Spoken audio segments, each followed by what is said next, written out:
Baik, selamat siang menjelang sore nih Pak.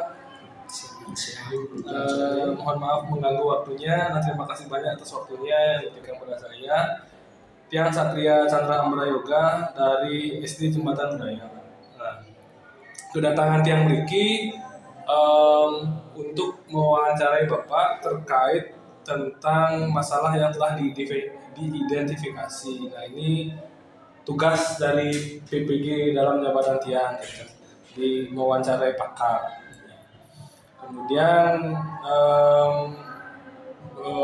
ini direkam untuk saya upload di LK gitu.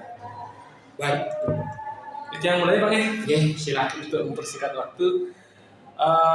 Yang pertama, masalah yang telah diidentifikasi. Yang pertama itu terkait tentang motivasi belajar siswa peserta didik terhadap materi itu masih rendah.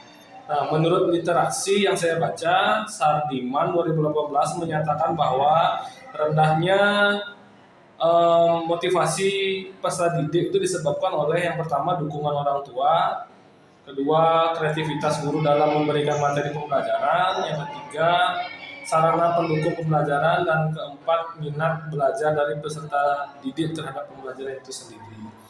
Nah, jadi menurut Bapak, apa yang menyebabkan motivasi belajar peserta didik di lingkungan belajar itu cenderung masih rendah? Baik, jadi kalau dilihat kenapa sih motivasi belajar anak itu hari-hari ini atau tahun-tahun ini cenderung kelihatannya masih rendah, itu sebenarnya tidak benar bisa terlepas dari adanya beberapa faktor, yaitu di mana satu tidak lain dukungan orang tua yang kurang. Jadi dukungan orang tua yang kurang dalam hal ini dimaksudkan mungkin saja dia mendukung tapi tidak sesuai dengan harapan yang dilakukan, yang ingin dilakukan, dikerjakan oleh anak, sehingga membuat anak-anak menjadi putus asa. Yang kedua yaitu adalah siswa sudah ada pada kondisi yang jenuh, sehingga mempengaruhi tingkat minat belajar anak-anak terhadap suatu bidang studi tertentu. Yang ketiga itu cara-cara mengajar atau metode yang digunakan dalam pengajaran itu masih bersifat monoton, sehingga menyebabkan anak-anak itu tidak interest terhadap pelajaran tertentu. Yang keempat itu anak-anak cenderung kurang berani untuk menyampaikan pendapat mereka. Dan kelima, jadi guru itu masih dirasa kurang untuk dalam bervariasi, kurang dalam pemberian persepsi dalam pembelajaran, sehingga mendorong anak-anak itu menjadi pasif. Dan yang terakhir itu yang paling penting yaitu sarana prasarana dalam penunjang pendidikan itu dirasakan belum memadai. Ya.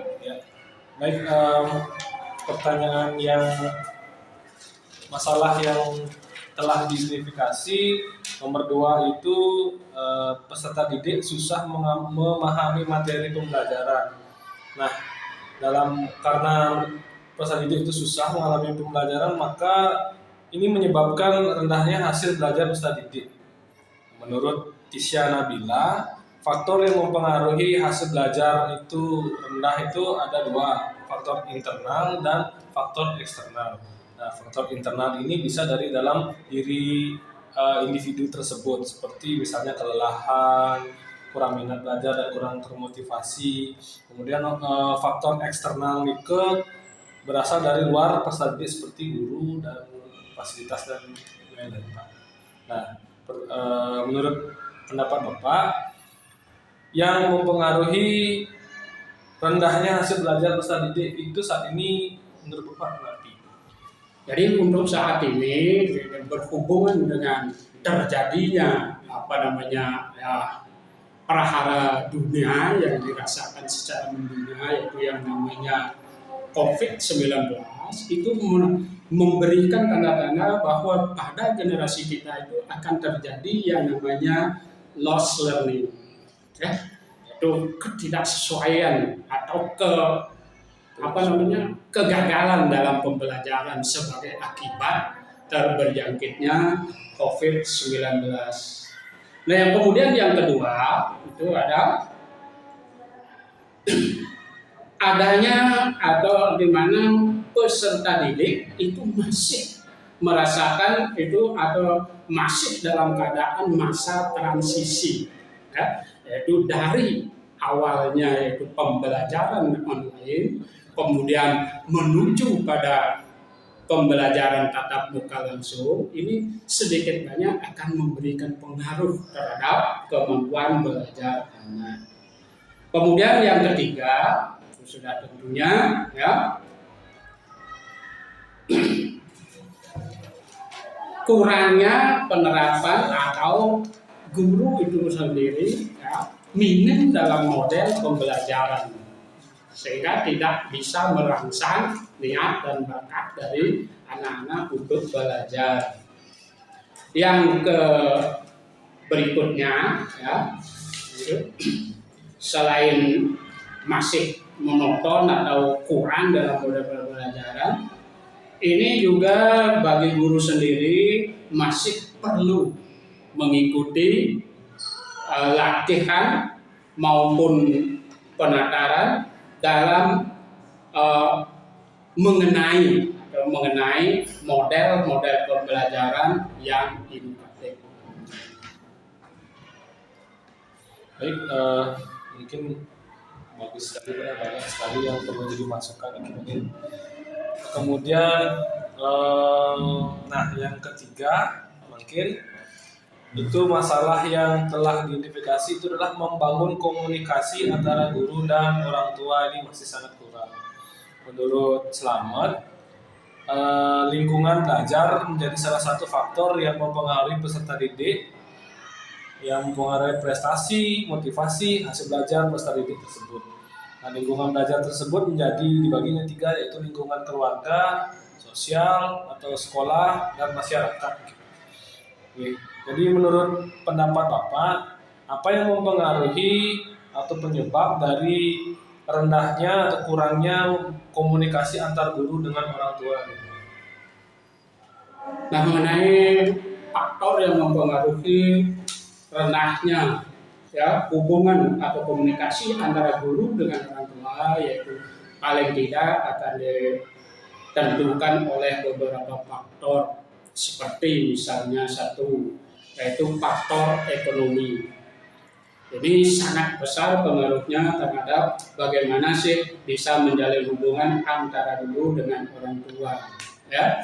Yang kedua, itu terbatasnya ya pemahaman orang tua, ya, terbatasnya pemahaman orang tua terhadap anaknya atau kemampuan pilihan anaknya di sekolah, sehingga orang tua tidak bisa memberikan dorongan yang maksimal. Yang ketiga, ini juga tidak terlepas dari adanya pengaruh sivitas di lingkungan dia sendiri, yaitu di sekolah. Ya. Apakah itu pegawainya, gurunya, dan lain-lain yang termasuk tergolong dalam sivitas sekolah itu sendiri. Dan yang terakhir, itu sudah tentunya kurang latihan. Baik, untuk masalah yang telah diidentifikasi nomor 4, ini kurangnya penerapan model-model pembelajaran kreatif inovatif oleh guru. Menurut literasi, para pakar menyatakan bahwa menurut Rusman, yang mempengaruhi penyebab kurangnya implementasi model pembelajaran di kelas atau di pembelajaran, yaitu pemahaman dan keterampilan guru dalam mengimplementasi model pembelajaran inovatif itu masih rendah. guru kurang menguasai materi pembelajaran. Dan yang ketiga, guru kurang aktif untuk mengikuti pelatihan mengenai model-model pembelajaran. Nah, menurut Bapak, kurangnya penerapan model-model pembelajaran oleh guru ini disebabkan Sebab pertama itu sudah tentunya guru itu merasa enggan dan canggung untuk ikut pelatihan maupun penataran mengenai metode-metode inovatif pembelajaran. Yang kedua, yaitu peran sekolah dalam hal memfasilitasi guru untuk ikut pelatihan masih lemah. memang kita kurang adanya pelatihan dari sekolah untuk ke narasumber ke sekolah gitu. Itu sangat diperlukan untuk memotivasi guru. Baik, yang kelima Pak, masalah yang telah diidentifikasi di sekolah yang ke peserta didik belum mampu memahami soal berbasis HOTS. Nah, Niki. Kemudian menurut para pakar, menurut Sani, yang mempengaruhi rendahnya kemampuan berpikir kritis peserta didik disebabkan oleh belum mampunya peserta didik memahami indikator dalam HOTS tersebut, seperti menganalisa atau menganalisis, mengevaluasi, dan mencipta. Yang nomor 2 itu kurangnya pemahaman guru terhadap indikator HOTS tersebut. Nah, ini ada dua arah ini Pak. Jadi ada siswa dan ada guru seperti itu. Jadi menurut pendapat Bapak, apa yang menyebabkan peserta didik maupun guru ini belum mampu memahami soal yang berbasis HOTS? Jadi perlu dipahami terlebih dahulu apa sih yang dimaksud dengan soal HOTS. Ya, soal HOTS itu tidak lain adalah soal-soal yang mempunyai kualitas analisa yang tinggi. Nah, karena itu merupakan analisa yang tinggi, sudah tentunya pemahaman akan indikator dan lain seterusnya itu menjadi dasar untuk memahami soal HOTS itu. Apa lebih-lebih didorong, didukung oleh di mana kurangnya, yaitu yang namanya adanya pelatihan, seminar maupun ya, metode-metode pemecahan lain yang berhubungan dengan soal HOTS ini. Yang kedua, belum dilakukan evaluasi secara bahwa sejauh mana guru itu mampu menerapkan HOTS di sekolah. Mana mungkin gurunya saja tidak mampu, kemudian muridnya harus dituntut mampu. Nah, makanya sebelum kita memberikan pada murid, seyogianya kita terlebih dahulu berlatih. Ya. Itu. Kemudian berikutnya, ini dari pihak guru kadang-kadang kurang aktif mencari literasi yang terkait dengan soal HOTS. Ya. Dan yang terakhir, penerapan soal HOTS itu sendiri di sekolah masih kurang efektif. Kenapa? Disebabkan oleh kemampuan guru maupun muridnya itu sama-sama tidak memahami secara mendalam.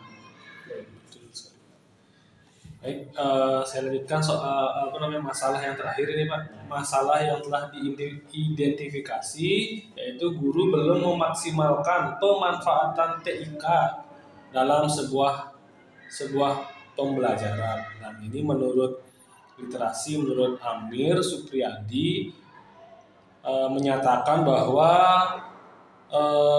yang mempengaruhi tidak maksimalnya guru dalam pemanfaatan TIK di sekolah itu yang pertama kurangnya perhatian pemerintah terhadap pengembangan TIK di sekolah. Kemudian kurangnya sarana TIK dalam sekolah. C. Minimnya biaya yang dikeluarkan untuk pengadaan sarana TIK. D. Belum mampunya guru menggunakan TIK sebagai media pembelajaran. Itu menurut para pakar. Kemudian menurut Bapak, Apa yang menyebabkan guru belum memaksimalkan pemanfaatan TIK dalam proses pembelajaran? Baik, jadi apa yang menyebabkan guru kurang menggunakan TIK dalam proses pembelajaran? Paling tidak dalam hal ini kita bagi dulu menjadi 2 periode, di mana sudah tentunya guru yang tahun 80-an sampai dengan 99 itu sudah tentunya jelas dia orang-orangnya gaptek teknologi. Beda dengan guru-guru masa kini yang mulai dari 2000 ke atas sampai sekarang. Dia memang zamannya sudah harus berteknologi. Maka di sini tidak bisa kita harus menarik dikotomi seperti itu. Ya. Kemudian yang kedua, selain dikotomi yang memang sengaja didikotomikan seperti itu, ini juga tersandung pada masalah biaya yang cukup besar. Ya. Yang ketiga, selain biaya cukup besar, masih juga yang lama masih cenderung menggunakan metode alat yang lama, sehingga mengakibatkan lambatnya proses akses penggunaan TIK. Itu lagi kembali pada persoalan basic kelahiran keberadaan dari tenaga pendidik itu sendiri. Yang keempat, tidak mampunya guru dalam mengikuti perubahan zaman dan kemajuan TIK. Itu sudah tentunya kembali faktor usia ya. Dan terakhir, manfaatkan teknologi yang murah. Demikian Pak ya? Ya. Kita diskusi sangat alot sekali Pak. Baik, hanya 6 yang saya telah identifikasi Pak. Jadi saya rasa cukup sampai di sini dulu. Terima kasih banyak atas waktunya. Terima kasih sampai sore sekali. Ya. Semoga apa yang saya terima di sini menjadi pembelajaran yang baik untuk saya. Sama-sama biar